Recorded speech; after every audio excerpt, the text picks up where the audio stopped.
이 사건을 조사하면서 세상에 믿을 사람 없다는 것을 새삼 느끼게 되었습니다.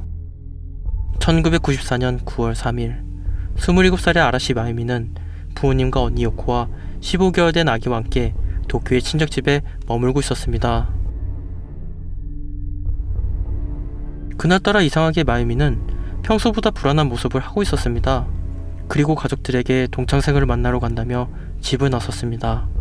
해가 저문 늦은 밤 마유미는 집에 돌아오지 않았습니다. 가족들은 마유미가 걱정되기 시작했습니다. 상당히 걱정스러운 얼굴을 한 요코는 마유미와 만나기로 한 동창생에게 전화를 걸었습니다. 하지만 놀랍게도 동창생에게 돌아온 답변은 마유미와 만날 약속을 한 적이 없다고 했습니다. 그렇다면 마유미는 무슨 일 때문에 가족들에게 거짓말을 했을까요? 그날 저녁 요코는 옷장에서 마유미가 남긴 쪽지 하나를 발견하게 됩니다.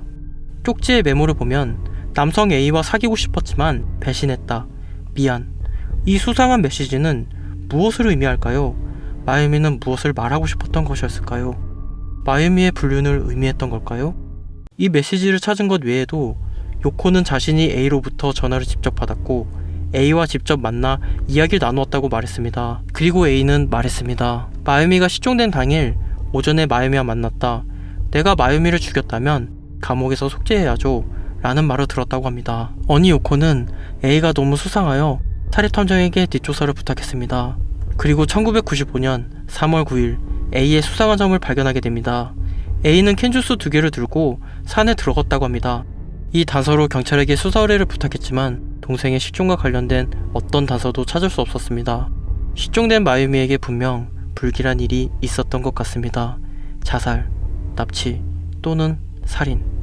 미스테리한 마유미 실종에 언니 요코는 단서를 계속 모으고 있었죠. 하지만 놀랍게도 이야기는 예기치 않은 방향으로 흘러갑니다. 2011년 마유미 실종 사건을 일본의 한 방송 프로그램에서 다루기 시작했습니다.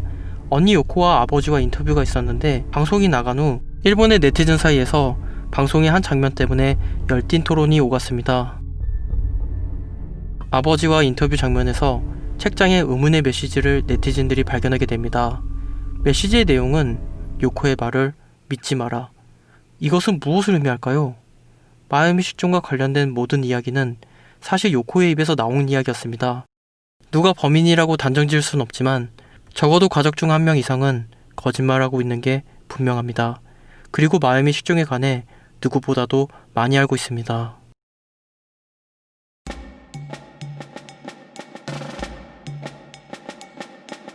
(1961년) 미국의 영구 미제 사건입니다.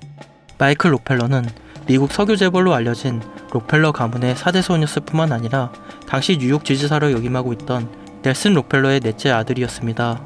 어려서부터 영재 소리 듣고 자라온 마이클은 하버드 수석 졸업, 군입대 등 20살까지 도전적이고 열정적인 삶을 살았습니다. 그래서 록펠러 가문에서도 존경받았으며 가업을 이어받을 후계자로 지목되었었죠. 하지만 마이클은 부와 명예 가문보다 인류학과 탐험, 고고학에 더 관심을 가졌습니다.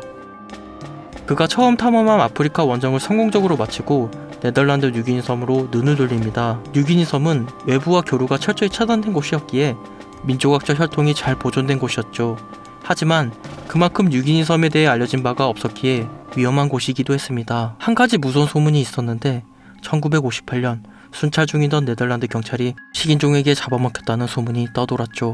젊은 마이클은 오히려 인디아나 존스 같은 모험심이 더 강했기 때문에 가이드 2명과 네덜란드 인류학자 르네 바심과 함께 모험을 떠납니다. 하지만 불행스럽게도 마이클이 원정팀이 타고 간 카누는 전복되는 사고를 당하게 됩니다.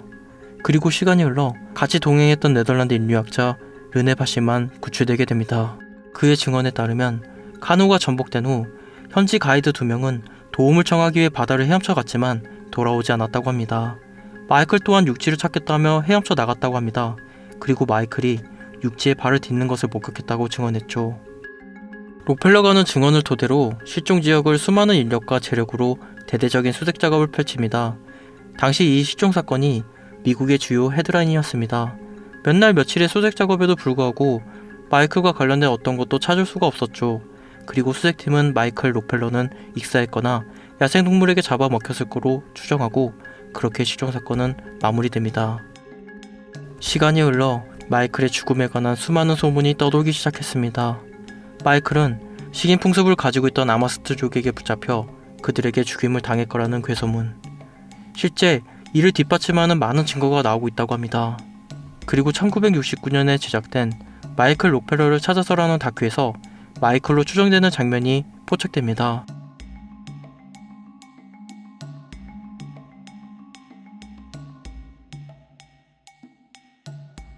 식인종들과 함께 카누를 타고 있는 수상한 백인 남성이 보입니다. 이 사람이 실제로 마이클일까요? 그가 부족에 받아들여져 부족의 일원이 되었던 걸까요? 아니면 그가 바라던 대로 가문을 이어받지 않고 자신의 운명을 스스로 개척했던 걸까요? 현재까지도 마이클과 관련된 실종은 해결되지 않는 미스테리로 남아있습니다.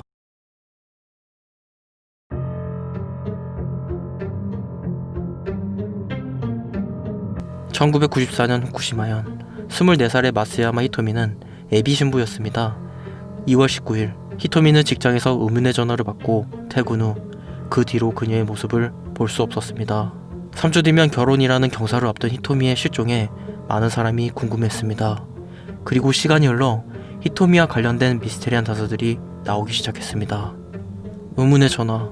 히토미가 결혼을 결심한 후부터 그녀의 집에 이상한 전화가 걸려왔는데 전화를 받으면 아무 말도 없었고 한동안 가만히 있다가 끊어버리는 아주 소름 끼치는 전화가 매번 걸려왔다고 합니다. 그리고 충격적인 사실은 전화의 주인공은 다름 아닌 결혼 상대의 전 여친이라고 했습니다.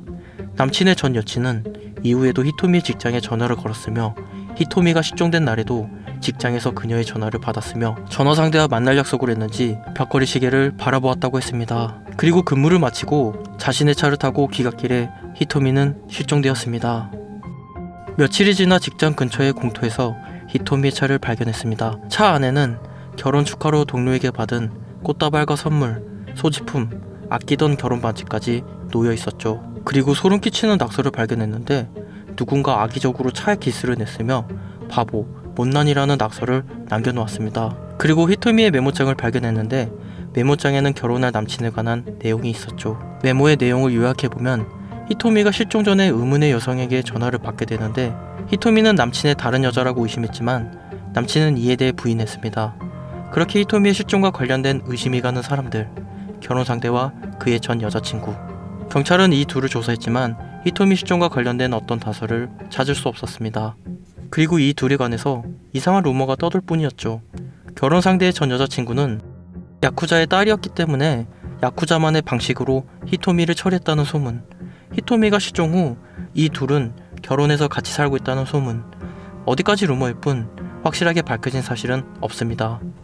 그리고 실종 후 1년이 지나 히토미의 집에 의문의 전화가 걸려옵니다. 買いますよ、マネ。もしもし、はい、お姉ちゃんだよ。はい、お姉ちゃん。誰ですか？お姉ちゃんだよ。どちら様ですか？ひとみです。は？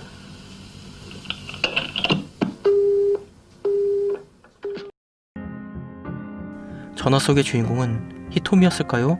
전화를 받은 동생의 증언에 따르면 언니 히토미가 아닌 이상한 중년 여성이라고 했습니다. 전화 추적 결과 공중전화로 걸었다는 것이 밝혀졌습니다. 과연 전화 속의 여성은 누구였을까요?